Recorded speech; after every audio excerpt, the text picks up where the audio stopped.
Now we want to talk about the media in a more modern situation. We want to look at what the media has been like in the last couple of decades and its reporting on the government. It's important to remember that what we've been talking about before, basically we're talking about before Vietnam and Watergate, things were really good. They were really like the media thought of itself as like a mouthpiece for the government. They were just there to spread the government's message.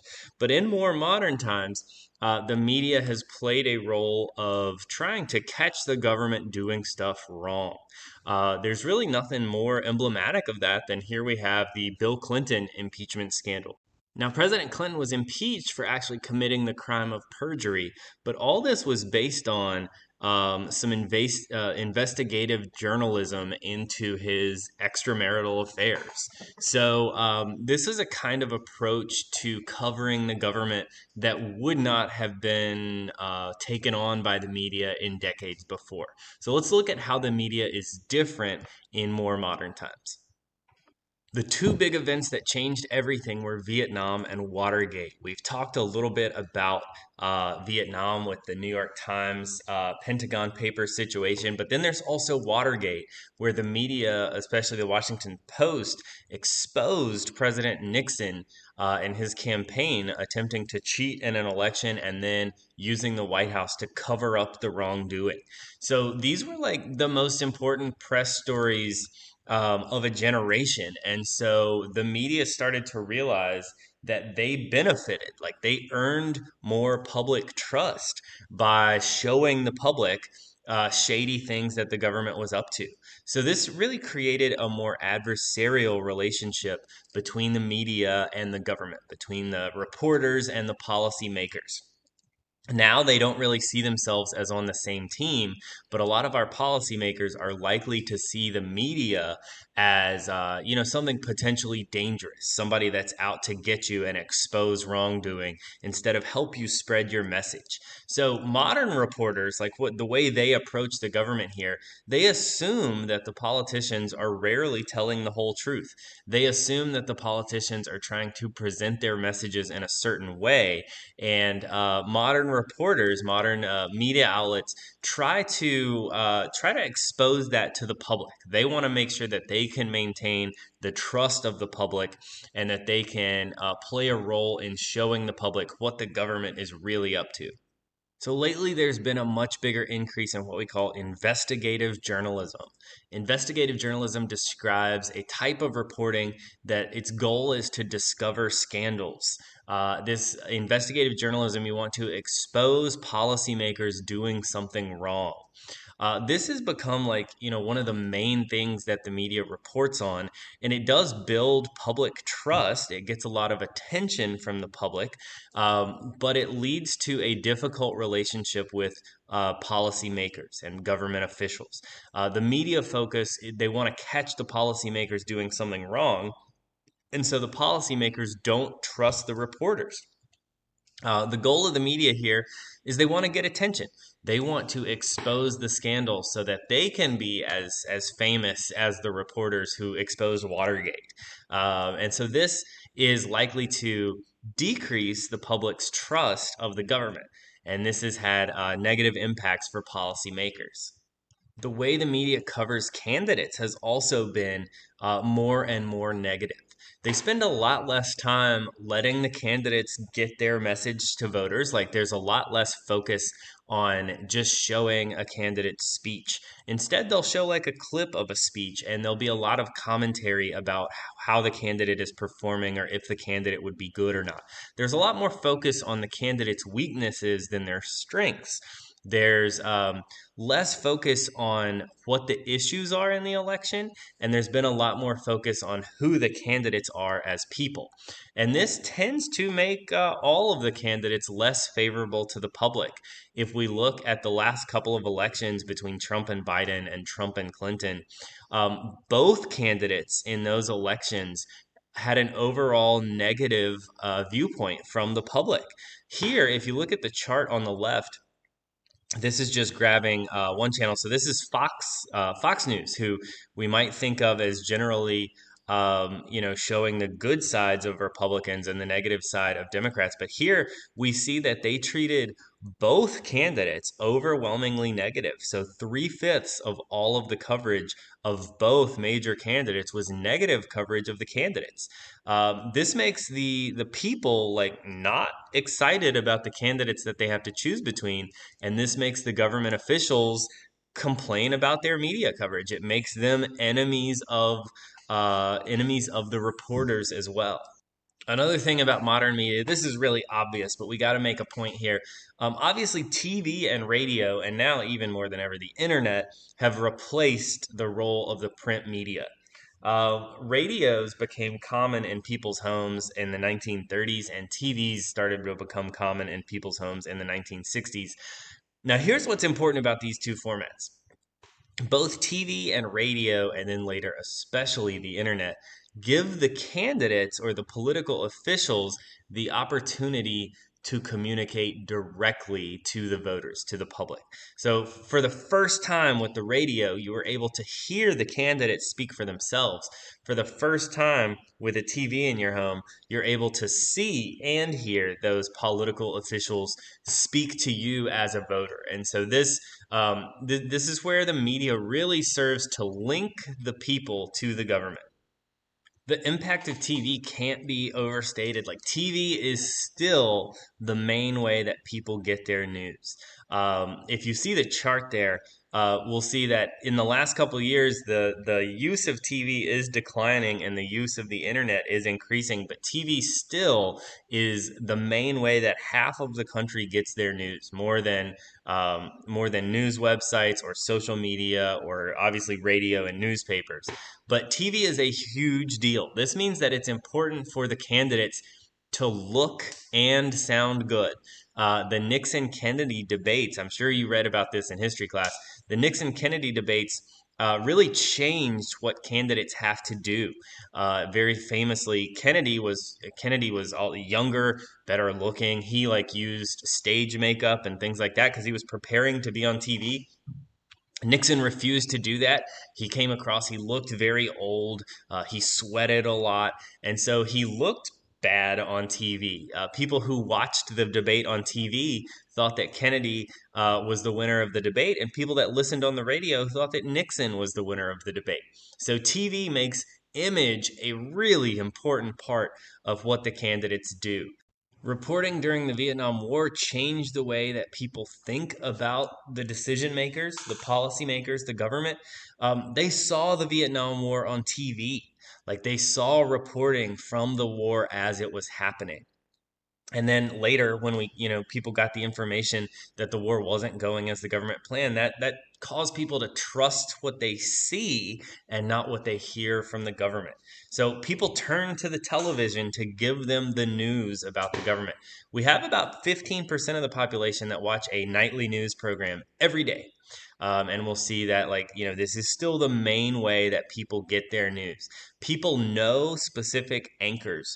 People know the men and women that report the news, and they become a regular part of people's lives and the way that people feel like they are interacting with the government. Nothing about politics has changed more in the last couple decades than the rise of cable news. So before cable news came along, before cable was a regular thing in people's homes, there were really just three networks. There were three main channels: NBC, CBS, and ABC. They all focused on broadcasting. So they were trying to get the widest audience possible. They didn't have a lot of competition. There weren't other audience for people. So these three channels really dominated newsmaking until about the 1990s. Cable TV started to spread to people's homes in the 80s. We can see the chart over there on the left. You can see how the percentage of people's households that had cable television really started to rise in the mid 80s. And then by 1985, it's almost half of all people's homes. And even though we probably don't talk about it a lot, it's still, cable television is in more than half the homes in America. And so in the very late 80s, CNN becomes the first cable channel that devotes itself to 24-hour coverage of the news. And that really changes the way that people get their news. It changes the way that news is reported, and it changes the way that the government feels like they need to interact with the media. So, cable news channels are different than what we would see on the broadcast networks. They want to focus on getting, they do want a big audience, but they want to have a loyal audience. So, they tend to do what we call narrowcast, which means they focus on trying to attract a specific audience. So, narrowcasted channels are going to make it so that people have a choice in the type of news that they see. We have a couple of news channels that try to focus on giving you the news about the government from a conservative point of view, like Fox News, which you see there in the picture on the left. You see that they're talking about how liberals want to do something bad and that conservatives are victims. That is an opinionated way of telling the news. We also have channels that do the same thing from a liberal point of view. So, like Msnbc would likely do the reverse. They'd talk about conservatives doing bad things and liberals being the victims. So now people have choices about the type of news they get. And since people make choices, they end up being less informed. They're tending to watch the news that they like to see. And so they're seeing the news that confirms the ideas they already have instead of challenging them with new information. So cable news channels focus more on giving people the information that they want, and that leads to a public that's less informed than they used to be. So here's just a few channels that we really need to make sure we remember what they are. We have C-SPAN and we have C-SPAN 2. These are literally the most boring channels in the world. They are mostly live feeds. C-SPAN comes from the House of Representatives and C-SPAN 2 comes from the Senate. So these cameras are in the actual room and just give you a live feed of what is going on the House floor and the Senate floor, sometimes in committees and things like that. But this allows you to get a direct view into what's going on in Congress. Then we have our news channels, Fox News and MSNBC. We want to focus on these two because they're the most known for each kind of side, each opinionated version of the news here. So Fox News tries to appeal to a more conservative audience, while MSNBC tries to appeal to a more liberal audience. Even though our textbook doesn't go through it a whole lot, we want to spend a few minutes talking about how the internet has changed things. The internet has obviously made the biggest difference in how the media interacts with the government. So let's explore what's going on with the internet here. What you're seeing in the picture here, this is actually the very first day that CNN.com launched. So this is kind of like our first news website and what it looks like down there in September of 1995. Very goofy. And there on the left, oh my God, it's 1996. It's the very first political candidate website. So President Clinton and Vice President Gore set up a website for their reelection campaign. And this was the first time that political candidates began to use the internet as a tool to reach voters. So the internet became like a normal thing in people's homes in the mid 1990s, really started spreading quickly here. The main thing that it's done to politics is it has increased competition between policymakers and linkage institutions and people. So policymakers can now easily reach us directly. This has transformed all parts of politics, especially campaigning and fundraising, but it's also increased the coverage of all aspects of policymaking. There's so much more information about what the government does now than there ever was before. Most Americans get their political news from internet sources now. Even though most people are going to like rely on the TV or whatever, most people are getting some information about what the government does from the internet. Also important for us to know what blogs are. This was an important thing in the early stages of the internet. It's not really a thing that much anymore, but a blog is short for a weblog. And so a weblog was just a place where journalists were like reporting the news in a way that is not like edited and put into a newspaper. This was a really important step in combining like opinion and information. And blogs also really leveled the playing field because this allowed anybody to report information and share their opinion with it. And they could do this without like having to go through the normal processes of becoming an important media member. Like they didn't necessarily have to go to journalism school. They didn't have to necessarily start in a small town newspaper, work their way into a big city, and then work their way into an opinion article. But here, anybody can just get on the internet, start typing about information, start typing about what's going on, and adding their opinion to it. And this really changed what news is. Now, in general, we get a lot of news that is news plus opinion. And this is kind of, blogs really accelerated this change. Blogs also play a really important role in investigative journalism because anyone can do it. This really opened up all of the ways in which investigative journalism is dominating coverage of our government officials. Blogs aren't perfect, of course. There are people who are critical of blogs, and a lot of the problem is that blogs ended up, since they're not newspapers, they didn't have the traditional standards of reporting that traditional media does. They didn't necessarily have to like find three sources to confirm a fact and all the things that like a newspaper did. And so, blogs have a lot of information out there that's true and not true. It's up to the person reading the information to be able to make that distinction. And that's one of the tricky parts of getting information from the internet in general. The internet requires you to go out and find the information that you're looking for. And so this makes problems of selective exposure worse than normal. People who use the internet for their news are looking for the news that they're interested in. Often they're going to be looking for news from a perspective that they already agree with. And so this serves to make people's general political knowledge worse than it had been in decades past. Uh, Getting news off the internet is an active activity. You search for the news that you are trying to find and you go to information sources that you're used to. And so selective exposure is absolutely becoming a worse problem for the American public.